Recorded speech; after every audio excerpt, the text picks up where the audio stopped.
जय श्री श्याम दोस्तों। प्रभु श्री श्याम की कृपा और आशीर्वाद आप और आपके परिवार पर हमेशा बना रहे। तो दोस्तों एक बार फिर से आप सबका आपके ही अपने श्याम ओएस चैनल पर एक और नई वीडियो में स्वागत है।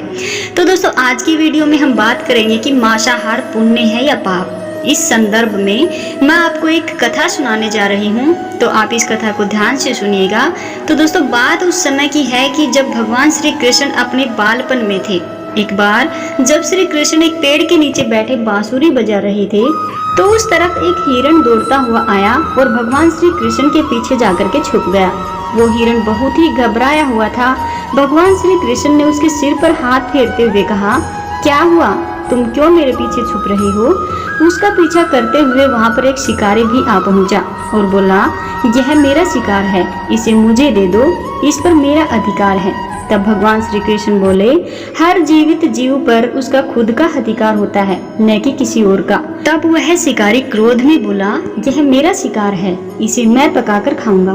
तब भगवान श्री कृष्ण बोले, किसी भी जीव को मारकर खाना पाप की श्रेणी में आता है। क्या तुम पाप के भागी बनना चाहते हो? मांसाहार पुण्य है या पाप, क्या तुम धर्म को नहीं जानते?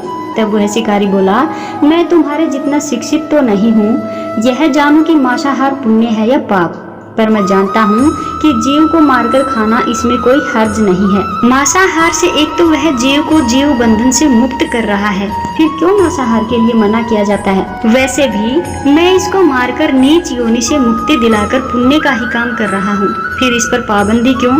इसे तो प्रोत्साहित करना चाहिए। जहाँ तक मैंने सुना है, जीव हत्या तो शास्त्रों में भी बताया गया है, राजा लोग भी शिकार किया करते थे। ऐसे तमाम तर्क देते हुए श्री कृष्ण से पूछा कि फिर क्यों मांसाहार गलत है और पाप की श्रेणी में क्यों आता है? आप ही बताइए, मांसाहार पुण्य है या पाप? भगवान श्री कृष्ण समझ गए कि इसकी बुद्धि मांस खाने के कारण तामसिक हो गई है और इसने अपनी सोचने समझने की बुद्धि भी खो दी है। फिर भगवान श्री कृष्ण बोले, इस अंतहीन विषय पर पहले मैं कोई राय नहीं दूंगा। मेरी इस छोटी सी कथा को सुनने के बाद तुम ही इस चीज का उत्तर देना कि मांसाहार पुण्य है या पाप है, तुम्हें मांस खाना है या नहीं खाना। वह शिकारी सोचने लगा कि इसमें मेरा कोई घाटा तो है ही नहीं, इस कथा को मैं सुन ही लेता हूँ, मेरा मनोरंजन भी हो जाएगा और बाद में मुझे मांस खाने के लिए भी मिल जाएगा। तो भगवान श्री कृष्ण ने अपनी कथा आरंभ की। एक बार मगध में खाद्य संकट खड़ा हो गया, तो अन्न का उत्पादन कम हो रहा था। राजा को चिंता हुई, यदि इस समस्या का शीघ्र ही निदान नहीं किया गया तो संरक्षित अनाज कोष भी खत्म हो जाएगा और भीषण संकट आ जाएगा। तो सम्राट ने अपने राज्य सभा में पूछा कि देश की खाद्य समस्या को सुलझाने के लिए सबसे सस्ती वस्तु क्या है? मंत्रीगण सोच में पड़ गए। चावल, गेहूं, आलू इत्यादि पदार्थों को उगाने के लिए बहुत ही मेहनत करनी पड़ेगी। वो सब हमें तभी प्राप्त हो सकते हैं जब प्रकृति का प्रकोप न हो। ऐसे में तो कुछ सस्ता हो ही नहीं सकता।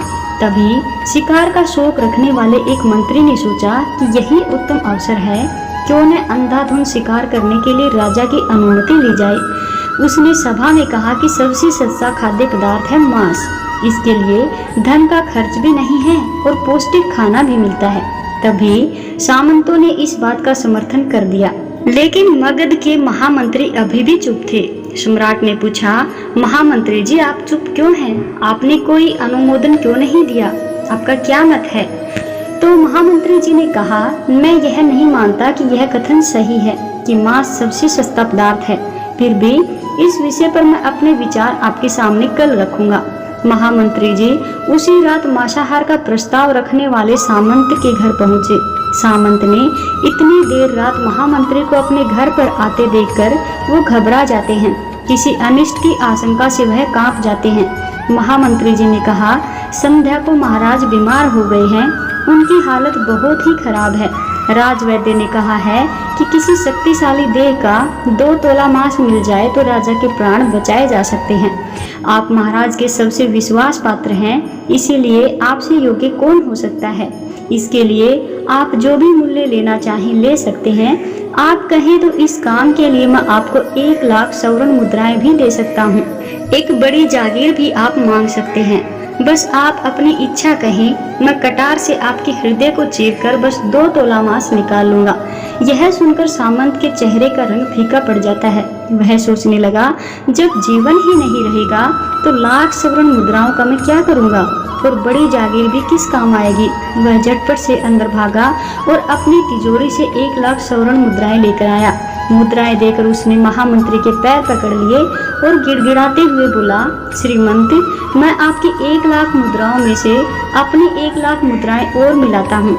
इस पैसे से आप किसी और सामंत के हृदय का मांस खरीद ले, किंतु मुझे जाने दे। यह बात किसी और को पता न चले, मैं आपसे आग्रह करता हूँ। महामंत्री जी यह सब समझ चुके थे कि वह उसे थोड़ी और मानसिक पीड़ा देना चाहते थे। महामंत्री जी ने आगे कहा, सामंत, आप शरीर से बलिष्ठ हैं, आपकी कद काठी महाराज से मिलती जुलती है, इसीलिए राजवैद्य ने खास तौर पर आपका ही नाम लिया है। आपके दान से राजा की जिंदगी बच सकती है। आप कहें तो मैं आपको महामंत्री का पद देने को भी तैयार हूँ और खुद आपका कर्मचारी बनकर रहूंगा। आप प्रजा से हमारे राजा को न छीने। सामंत तो फंसता हुआ दिख रहा था। उसने अपने शरीर पर वस्त्र डाले और जूते भी पहन लिए। जैसे ही वो वहां से भागने वाला था, वह तुरंत महामंत्री जी के पैरों में लेट गया।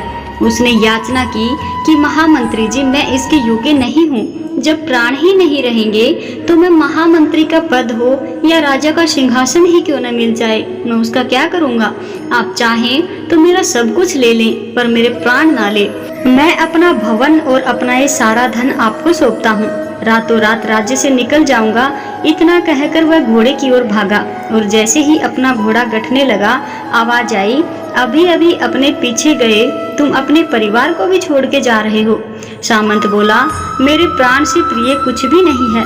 जब जीवन ही न रहेगा तो कुटुंब का क्या करूँगा। जीवन रहा तो ऐसे ही सुखी रह लूंगा। इतना कहकर घोड़े पर छलांग लगा कर के बैठ गया। वह अभी चलने ही को था कि महामंत्री जी ने घोड़े की साख पकड़ ली। वह सामंत से बोला, भागने की जरूरत नहीं है, आप आराम से अपने घर पर रहो, मैं किसी और के पास जाकर के प्रयास करता हूँ। यह कहकर के महामंत्री जी वहाँ से चले गए। महामंत्री के वहाँ जाने पर सामंत के अंदर कुछ जान में जान आई, परंतु बेचैनी बनी रही। उसकी नींद खराब हो चुकी थी। मुद्राएं लेकर महामंत्री बारी बारी से सभी सामंतों के घर पहुँचे और सभी से राजा के लिए हृदय का 2 तोला मांस मांगा, परंतु कोई भी राजी न हुआ। सबने अपने बचाव के लिए महामंत्री को 1 लाख, 2 लाख, 5 लाख मुद्राएं तक दे दी। इस प्रकार प्रधानमंत्री ने एक ही रात में करोड़ों स्वर्ण मुद्राएं जमा कर ली।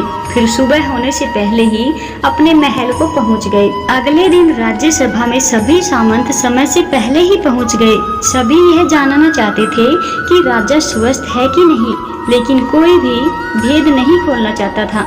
सबको राजवैद्य की तलाश थी, उनसे ही उन्हें कुछ सूचना मिल सकती थी। महामंत्री ने सैनिकों को आज्ञा दे रखी थी कि जब तक महाराज राज्यसभा में न आए, किसी भी सामंत को महल से बाहर जाने की आज्ञा नहीं है। राजा राज्यसभा में चिर परिचित गति में आए और अपने सिंहासन पर बैठ गए। सभी सामंतों ने देखा, कहीं से भी राजा उन्हें अस्वस्थ नहीं लग रहे थे। उन्हें तो कुछ नहीं हुआ था। महामंत्री ने उनसे झूठ बोला। हर सामंत के मन में बस यही विचार चल रहा था, पर कोई भी किसी और को कुछ नहीं बोल रहा था। तभी महामंत्री ने राजा के समक्ष 1 करोड़ स्वर्ण मुद्राएं ला करके रख दी। राजा ने पूछा, ये स्वर्ण मुद्राएं किसके लिए हैं और कहाँ से आई हैं इतनी? महामंत्री जी ने कहा, 2 तोले मांस के लिए इतनी धनराशि जुटाई है, पर मांस नहीं मिल पाया। अपनी जान बचाने के लिए सामंतों ने ये मुद्राएं दी हैं। अब आप यह विचार कीजिए कि मांस कितना सस्ता है या महंगा है। राजा को बात समझ में आ गई थी। उन्होंने प्रजा को अतिरिक्त परिश्रम करने का निवेदन किया और राजा ने अनाज के भंडार से अनाज निकाल करके श्रमिकों को दे दिया। उन्होंने पौष्टिक सब्जियों की खेती का भी तुरंत आदेश दे दिया। वह 1 करोड़ स्वर्ण मुद्राएं इसी कार्य के लिए और श्रमिकों के कल्याण के लिए खर्च की गई। ऐसे साग सब्जी तेजी से उगी, जिससे प्रजा का कल्याण भी हुआ, पौष्टिकता भी मिली। कुछ समय बाद मौसम अनुकूल हुआ और खेती लहलाने लगी। इस प्रकार राज्य से खाद्य का संकट दूर हुआ। तो दोस्तों, जीवन का यह मूल्य भगवान श्री कृष्ण हमें इस कथा के जरिए समझाना चाहते हैं कि हम यह न भूलें कि जिस तरह हमें अपनी जान प्यारी है, उसी तरह सभी जीवों को अपनी जान प्रिय होती है। अपने दिल से जानिए पराये दिल का हाल। हम अंत समय में जिंदगी भर के पापों के लिए जिंदगी भर सुकून करने की कोशिश करते हैं, परंतु हम यह भूल जाते हैं कि जब वह जीव हमारे लिए काटा गया और हमारे लिए तड़फा, उसका श्राप हमें इस जीवन में ही नहीं बल्कि अगले कई जीवन तक हमारा पीछा नहीं छोड़ता। परमात्मा से यह ज्ञान पाकर शिकारी परिपूर्ण हो गया और उसे ज्ञान की प्राप्ति हो गई और वो जान गया कि महानता जीवन लेने में नहीं बल्कि जीवन देने में है। शिकारी भगवान के आगे हाथ जोड़कर वहां से चला गया और उसने कसम खा ली कि अब वह अपने संपूर्ण जीवन में किसी को भी चोट नहीं पहुंचाएगा। तो दोस्तों, कैसी लगी आपको हमारी ये कहानी कमेंट में जरूर बताइएगा। और अगर आप चैनल पर पहली बार आए हैं तो एक छोटी सी रिक्वेस्ट आपसे जरूर करेंगे कि चैनल को सब्सक्राइब जरूर कर लीजिएगा और साथ में रही बेल आइकन को भी प्रेस जरूर करें, जिससे हर रोज आने वाली नई नई वीडियोज की नोटिफिकेशन सबसे पहले आपको मिल सके। और अगर आपको वीडियो पसंद आती है तो वीडियो को शेयर कीजिएगा, लाइक कीजिएगा, कमेंट में अपनी राय देना मत भूलिएगा दोस्तों। तो आज की वीडियो में बस इतना ही। मिलते हैं आपसे कल एक और नई वीडियो में नए उपाय, नई कहानी, नई जानकारी के साथ में। तब तक के लिए सभी दोस्तों को जय श्री श्याम।